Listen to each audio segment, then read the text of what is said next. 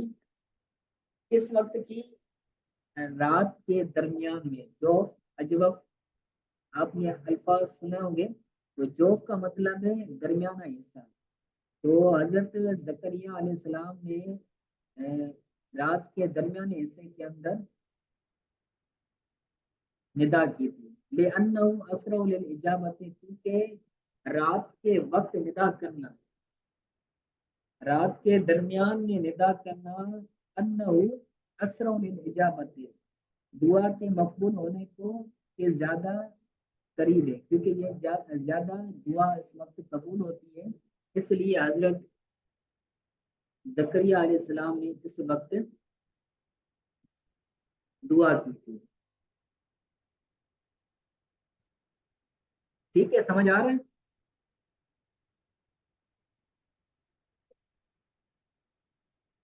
آواز وغیرہ سمجھ آ رہی ہے؟ جی سر سے سمجھ آ رہا ہے.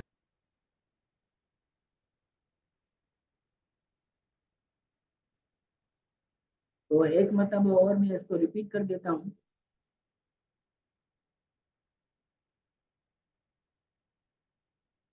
نہیں